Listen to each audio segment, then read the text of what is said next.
everyone, welcome to the Let's Talk Mummy show. You're here for another Blogger's Insight, and today we have the lovely Karen from Mini Travelers interviewing with us, and she's going to share all her knowledge about her travel blog experience. So welcome, Karen. Thank you for being my guest. No problem. Why don't you start off by sharing a little bit about yourself and about your blog to our viewers? Okay, so I'm Karen and I write a travel blog called Mini Travelers, and we're just coming up to about a year old now, and on the 19th of June. And I have three little girls. I have a little girl called Lily who is 5, coming up to 2, and I have identical twin girls, Isabel and Eve, who are coming up to 4. So there's 13 months between Lily and Eve.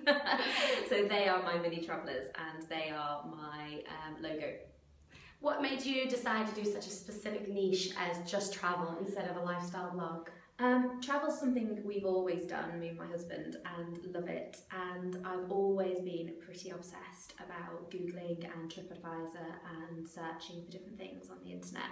So when we were looking for our first holiday without the grandparents, which is when we went to Greece last year, I spent a long time searching the internet for somewhere that I really wanted to go.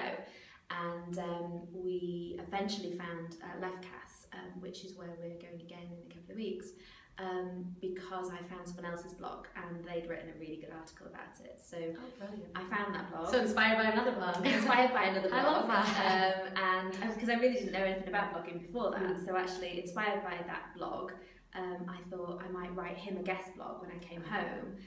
But actually when I was on holiday, I just kept chatting to my husband about it. I wasn't working at the time, and I thought, you know what, I might actually give it a go. So we actually set up the travel blog on holiday. On holiday. Yeah, on holiday. Oh, that's in Greece last amazing. year.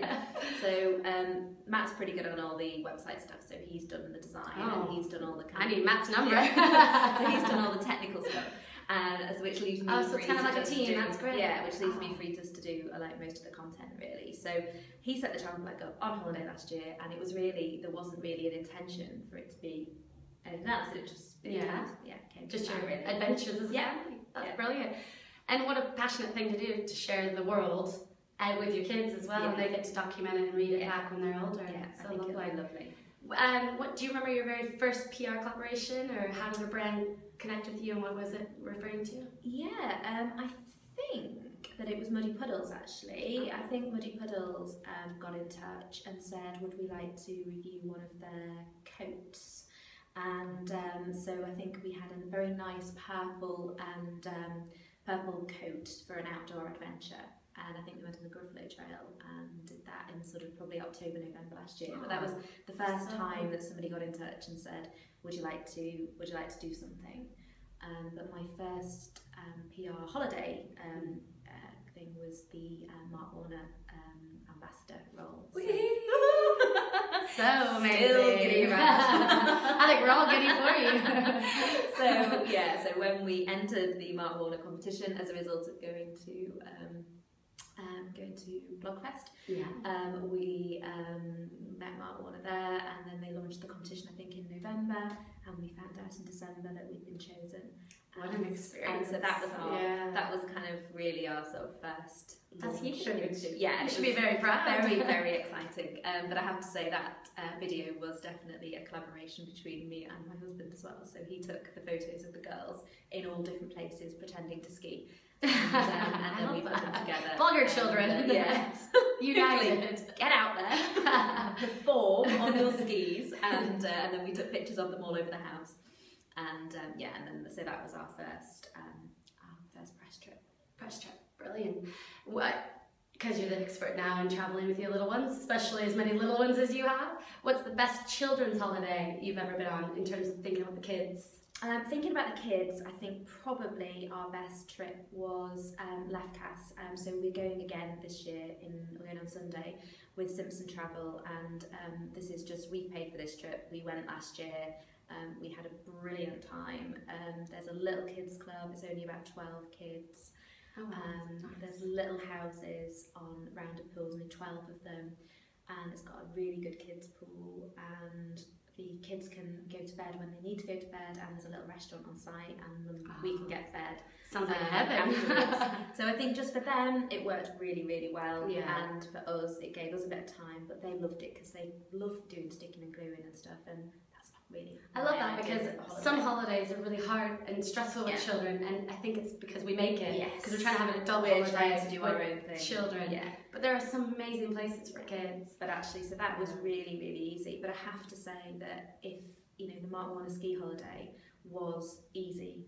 Like, it was hard to do, as in to get there, because it was quite a long way, and sort of all the faff in terms of getting all the stuff together is quite difficult. But actually, because we had the use of the kids club when we were there, we could take the kids in and out. You can make the most of it.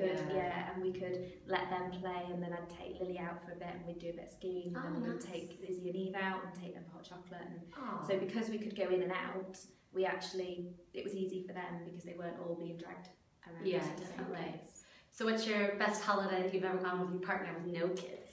Well, we were chatting about this last night because Jenny had sent me some of the questions to have a little think about. And so we couldn't decide between ourselves really whether it was Nepal. We went trekking in Nepal for our honeymoon. So we literally flew to Nepal and trekked up into the mountains, and we stayed in huts, and we climbed up to the so romantic. Yeah, so it was that was really good. We decided we definitely wanted to do something we wouldn't be able to do when the kids were born. So that was it. But also about 2 years before that, we did a 4-week trip to Namibia, and we did a self-drive around Namibia, and that was incredible. That's a life experience, really definitely. Incredible, and we could 4 weeks. And it was just brilliant. And while we're talking about best holidays, what's the worst holiday you've ever had in your life? Well, it's probably unfair, and my friend, if she's listening to this, will be a bit mortified, but we went with my friend and her husband and her little boy to France a couple of years ago, and we went in June, this time of year, and it rained. It didn't just rain, it hailstoned, and it was freezing, and none of us had taken any clothes because we were in France in June, and so we had to keep washing the jeans that got muddy. No, that you've worn that. And we had to like try and wear the same clothes for over and over. And we had 4 young children between us. Thankfully the house was really nice, and we actually had a really... But children are miserable when you contain them. But there was a beautiful swimming pool outside, and there was swings, and there was a really nice house that we were staying in, and we couldn't really use I can relate. I spent 4 days in Venice where it flooded, so... The weather really can ruin a holiday. So then we went on from there. We had a week with them, and then we met my mum and dad and my brother and his wife and their 2 children at the time in another part of France, and the weather got slightly better. It's such a shame too, because you spend all the time researching and planning good holidays with friends and family. I've done it in Venice for my mom's 60th, and sadly it just rained and flooded, and it really does ruin your whole holiday. Because you can have such a nice experience if it's nice. But absolutely. Now, everyone's question to a travel blogger: how much is actually out of your pocket, and how much do PRs on a collaboration actually help you? As I say, we're still fairly new to this really, because we've only been doing this for a year. The Mark Warner ski ambassador role was, I think, that's slightly different really in terms of it. You know, it wasn't necessarily the ordinary press trip, because it was very much a sort of, this is for your family, this is almost like winning a competition. It was almost like, we are going to pay for everything. So they did literally pay for everything. I think that's a unique one, isn't it? I think it's really, I think that is unique. Actually, I say everything. We paid for our ski passes when we were out there, but all the food and the booze and the accommodation, flights, and everything with that was thrown in. And then in terms of other ones, we've had some UK ones where some of our other writers have actually been on those, and because it's UK based, then all the accommodation is free, but they usually don't pay for the cost of getting there. And then when we've been talking to somebody about a villa in October half term, it's likely that the villa will be paid for, but the cost of flights won't. Yeah. So I think it's just a case of which one you work with. Yeah. And I think the other thing is it has to work for you, because ultimately, I think the one thing about press trips as well is that I think you have to be really flexible, and you have to be able to be really flexible. Yeah. And I'm actually a little bit like, I want to get everything booked because I need to book my time off work. Yeah, organise it. My husband's time off work, and I need Definitely. to sort of, you know, make sure that nobody else is going at that time. And now the kids are about to be in school. And now the kids are about to go to so- school. Yeah. We're going to now be limited to, although I may not stick to school holidays all the time, but I think maybe in that first term I probably shouldn't be. Yeah, I was thinking the same, being an expat. I'm like, oh, I need to come back home, but I might have to stick with it for just the first term. Just the first term. My poor Although kids. I think the flights to Portugal that I'm looking at might be out on Thursday night before half. Oh, but that's only that's a only day, a so that's day. fine. It's all relative to life, isn't it? And I'm sure I know the answer to this, but your upcoming holidays? Sorry, yes, already gone on. Yes, that's all right. So we fly to Lefkas on Sunday, and we're going with some friends for the first week, and then we've got the second week, just the 5 of us. And we're actually trying to repeat the nightmare holiday that we had in France a couple of years ago. I make up for it. Go to somewhere I that's like actually that. that's sunny. So we're flying out Sunday. The only downside to that flight is that Monarch have cancelled our flight, and we're flying with another random airline at 5:45 on Sunday morning, which involves us getting up at 2:45. Yeah. And With 3 kids under. 3 kids, which would never have been something that I'd book. Yes. Well, it's an adventure for the children because they'll be up in the middle of the night. They'll be excited. They'll be like, oh, I'm going to Greece. So That's the beauty of travel with children. You just have to go with the flow, and the so kids will go with the flow. They will can crash and adapt. burn at about 2 o'clock. Probably, but they adapt to everything, I That's swear. fine. So yeah, Greece on Sunday sounds for 2 amazing. weeks. And that's definitely something you booked, nothing with PR, Yeah, really? nothing to do with PR, nothing at all. We just had such a fab time last year. Now, in terms when you do review a holiday for a brand or a PR, what essential things do you think that need to be included, both with the PR in mind and the readers in mind? Because it can get quite lengthy sometimes. I think that the main thing that I try and do for the readers rather than the brand is I try and make sure that if I don't like something, then I do say. I'm pretty fair about that actually, in terms of particularly my holiday reviews, and what I've done quite a bit of, and I've done this with brands, and sort of I've said I think this is really suitable for this age, I think it's really suitable for that age, it's probably not really suitable for the age in the middle. You know, certain places I've been to, for example, problems with the stairs wouldn't be an issue if you had a baby, wouldn't be an issue if you had children over 4, but probably somewhere in the middle, stroller, you know, that sort of, so, you know, but actually I think when you're planning your trip, and certainly when I was planning my first trip, which is why I looked at all the blogs, I had 2 babies in a pushchair, you know, another baby that was only slightly out of her pushchair.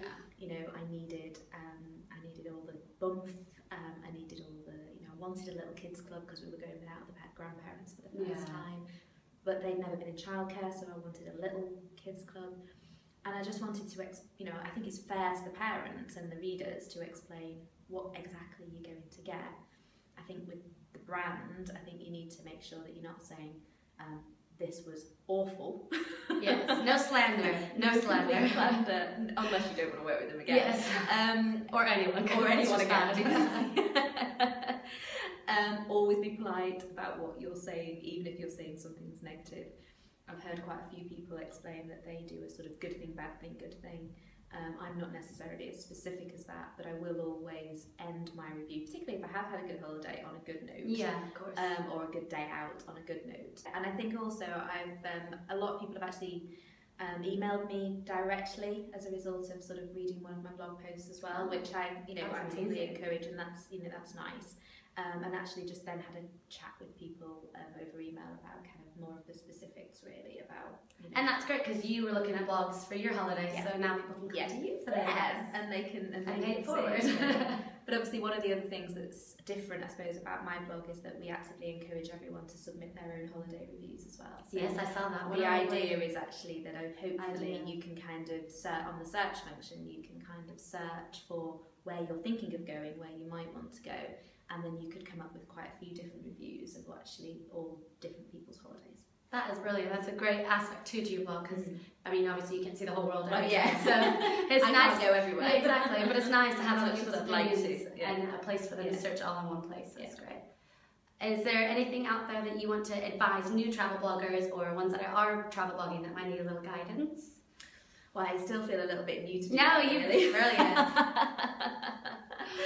I think you have to love it. If you're going to do just travel, I think you have to love travel, because it's quite hard work.